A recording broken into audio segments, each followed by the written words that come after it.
How's it going, guys? Welcome back to another patch notes video. We're going to be talking over the patch notes, reading through them and just seeing what's involved in this week. This is going to be a big one. There's a lot of stuff in here that a lot of you guys are not going to want to miss. That being said, for anyone who does already read the patch notes, they already know the stuff, and you aren't interested in hearing me go through the patch notes, then this is your time to click off the video, because that's all this is. I'll just be reading through the patch notes for anyone who doesn't like to read through them and rather would just listen to them on the thing, because a lot of people will actually quite enjoy these videos, so that's what we're doing.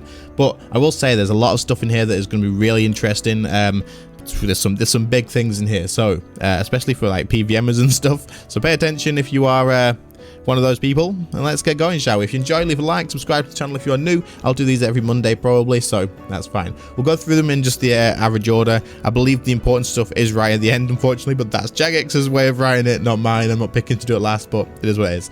So this week in RuneScape, Vic the Trader and Double XP Live continues. So we got Double XP Live, we all know about that. There's a new bundle. These bundles are becoming a very common thing. Double XP care package from November 8th, so that's today. For just one bond, you'll get 15 pulse cores, 15 cinder cores, 4 large skilling training dummy crates, protein packs, portable packs, protein power-ups, dwarven toolbox, combat dummies, and aura refreshers. Well, there's no skilling dummies, so I'm not really interested, but they're really clever about how they're doing this. Make it a bond. Everyone can do it without spending money, right? But someone's going to have to buy those bonds at some point, so very clever, but there you go. They're getting very comfortable with these packages, but what can we do, I suppose? Vic the Trader. Vic the Trader is returned from November 8th to November 22nd. You can visit his store birth up to swap or buy your way to the top. So basically, you can just trade your experience. People know what Vic the Trader is. You can trade your bonus XP for lamps, skilling outfits, other goodies. It's not really usually worth swapping your XP unless you really don't care about it in that specific skill. But yeah, Duel Arena changes. This is one of the big ones. So last month, we announced additional action to prevent real-world trading in RuneScape. Of all the player bans dished out for real-world trading, the Duel Arena is the source of a whopping 38% of them.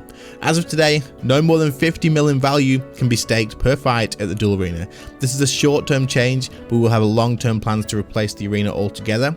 These are well underway on track early 2022. Check out our recent post about real-world trading to see how we're tracking this issue. So they were talking about that. I made a video talking about this as well, so you can go and watch that if you're interested. But basically, they've limited it to 50 mil at the moment, which is huge, seeing as most of the real-world trading stakes and stuff will have been based off of the billions, the ones that like staking party hats and all that sort of stuff. So 50 mil allows people to still do the staking and that, but it's just nowhere near as big, and it's just not going to allow those big real-world traders to like real-world trade as much money as they were doing. So that's great. It's a good step in the right direction, and hopefully when they do get around to removing this, they're going to include some great content with it for God Wars 3 still, I believe. So interesting to know about that. Patch notes.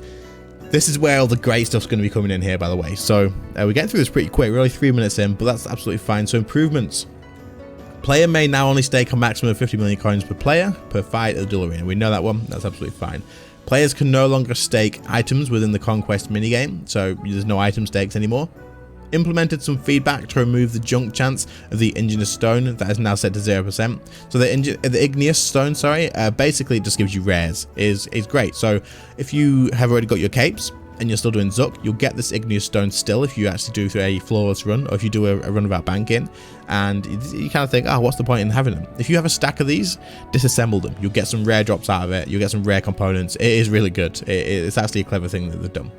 Balancing adjustments have been made to the Croesus front skilling nodes. The Pernix quiver can now be dyed. The following colors are available. So you can dye the Pernix quiver because there was only a limit to 2 bolts per quiver, I believe. So now you can have multiple Pernix quivers, which means you can have multiple bolts as well. So that's pretty good. Still convenient because it reduces the inventory space per bolts, so you can obviously get twice as many without using anywhere near as much inventory space. So definitely good. Fixes. The Igneous Capes now stop the player's hand from numbing whilst fighting ice strike worms. Wait. Oh, really? That's kind of cool. That's really interesting. Fix an issue which caused back button and escape key functionality to not work after closing a parent interface.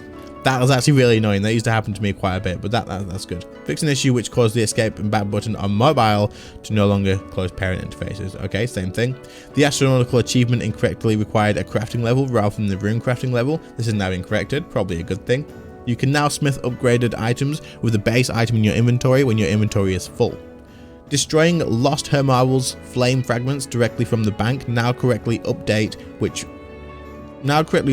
ones have been obtained, allowing the mini quest to be completed if you have previously done this. Fixed an issue that caused Treasure Hunter to reopen if you selected the Oddments Store button whilst having a bank pin set. Okay, so if you... Wait, what? The Treasure Hunter to reopen if you selected the Oddments Store button while having a bank pin set. So it would force the Treasure Hunter to open instead. That was just a sales tactic. Come on, Jagex. we know full well. It probably wasn't. They fixed it, obviously. But that's funny. The fact that the microtransactions forced open when you had that issue. That's just funny. Updated the layout of the checkboxes found within the pets interface in order to make it more user-friendly. Okay, I mean, that's not too big of a deal, but if it's easier to understand, then absolutely fine.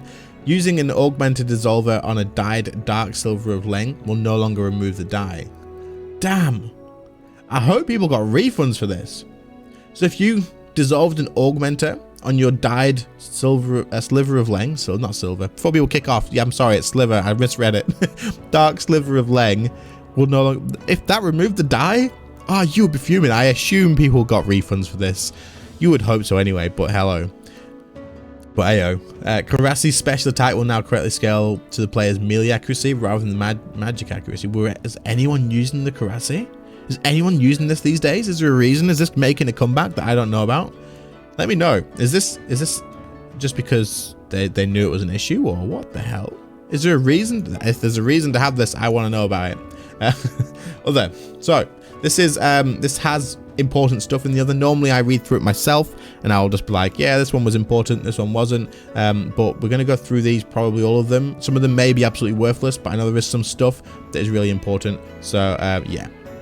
So fixes: adding a login check to convert any old raffle tickets into lucky dip tickets. That's fine, that's a good idea, because you just had them all sat in your bank and in your currency pouch and stuff. Players can now preview bond packages on the marketplace if they don't have any bonds. Wait, what? Okay, I guess you just couldn't preview them before. Fix the presentation of Treasure Hunter banner image on the mobile home screen. Doesn't matter. The wave counter is no longer located in the middle of the screen on mobile. That's for Zuck. Again, doesn't really matter too much. It's just UI stuff, which is important because the UI is terrible on mobile sometimes, especially in PVM, but it's not a game-breaking thing. Fix the presentation issue on mobile, which caused visual inconsistencies with the login play button. So you can click the button now pretty much. The world select list no longer resets position after diminishing the confirmation box via no. Right, it doesn't go back to the top. That's so good. Oh, that is so good. Because you used to, if you press no, if you accidentally clicked on the wrong world and you pressed no, it would go right back to the top. That was so frustrating. And that's another mobile issue as well, I think. But yeah, updated the world select screen to no longer close after selecting no on the confirmation screen. Good. Issue where the boss HP UI element blocks a large portion of the screen has been fixed. Okay, that's mobile as well. It doesn't really say it, but that is mobile too. It takes up a ridiculous amount. It's cleaning up the UI on mobile basically. Added the background blur during character customization, head and beard choices. Updated the menu button style presentation and font of the login screen, home screen and lobby on mobile. Doesn't matter, it's just font and stuff. Updated the wording of mobile lobby prompts when being pushed into the game. This was to improve language consistency in game. Okay, that's fine. Text and buttons have been updated. This can be seen from any of the plus buttons. The component previously showed logging in and now shows joining world X. Okay, fair enough. Just little things like that. Not overly important, but nice things to do. Now, for any of you who are incredibly observant, you've probably seen the other bit down here. We've got other up here. And then we've got fixes, and then we've got other. This is big. This is big here. Elder God Wars has released a whole bunch of chase items. However, we're seeing prices sky high as demand increases, but low drop rates are failing to meet this demand, resulting in an unpleasurable experience for both buyers and boss killers. Drop rates for the following items of the Elder God Wars dungeon have been dramatically increased. They have increased the drop rates of the rares in God Wars 3 basically. So the items are going to come down in price, and also the chance of you getting the drops is going to go up. So we'll talk about this in a second, but basically Magma Tempest Codex drop rate has been increased by 100% in both normal and hard mode. I personally think this is probably originally have been about a 1 in 100, and I believe now it's obviously going to be 150. I could be wrong about those numbers. That's just off the top of my head and what I've seen people getting the drops at, but damn, there's going to be a lot more of these, and I'm glad I've not bought one yet. I wanted to get my own anyway, so that's okay, but it doesn't matter too much. But that's increased by 100%. Scripture of Full drop rate has been increased by 100% as well, so that's the bucket full as well, increased by 100%. Absolutely crazy. Massive increases in drop rates. That 100% is insane. Pieces of the fractured staff of Armadil drop rate has been increased by 66%. So getting a staff of Armadil piece now, 66% increase in that drop rate. That is insane. That is a lot. That really is a lot. So there's gonna be a lot more of those, and that'll bring the staff down from like 9 bill to probably more stable price. That doesn't bother me too much. I paid 4.9 for it. It went up like ridiculously, but I never plan to sell it. I never plan to buy another one. There's no reason for me to be bothered about the price. If it's more accessible for more people, it's a really fun piece of content. The Staff of Armadil is a hell of a lot of fun, so bring the price down, making it available for more people, gets more people into Magic, and you know what I'm like with Magic. I love Magic, so more people, that's better. But it also means that you can go to Kerapac right now and farm this a lot more than you could have in the past. So good luck anyone who is chasing after these before the price completely crashes. Pieces of the Exec Kill Sword, I think I said that right. Drop rate has been increased by 66% as well. So that's the same as the Kerapac one, 66% increase. If you can do hard mode, it's Zook basically, you can get a drop rate on that a lot better as well. So there's a lot more money to be made in it at the moment. But then once the price starts dropping, which it will, it's probably already started dropping. Honestly, the price of these have probably already started crashing. It wouldn't surprise me, just the news of it, because people won't be willing to pay for it. So for example, if someone was willing to pay 3.3 bill for a Staff of Armadil piece 5 hours ago or whatever, suddenly the news of the fact that they're going to crash, people won't be willing to pay that, because they'll know that, well, if I just wait 3 days, the price is going to come down. If I wait a week, it's going to come down even more. So it happens straight away. People just go, no, I'm not paying the 3.3 bill right now. I'll wait a week. I don't care. I'll wait. It's fine. So the price does drop straight away. But what this means is right now you can probably go and farm these bosses and make bank. But it also means that you're also going to be pushing that price down as well. And I wouldn't expect to be getting the exact same drop rate. So like if you're thinking, not the drop rate, the same prices. So if you're thinking I can go to Kerapac now and I've got a 66 better chance to get a 3.3 bill drop, no, you'll probably get just under 3 bill maybe to begin with, and then it'll slowly decline until it gets to a stable point. But that's fine. This is good. Having 9 bill items is definitely something that it probably wasn't important to have in the game. I agree with this. I think Jagex are right with this.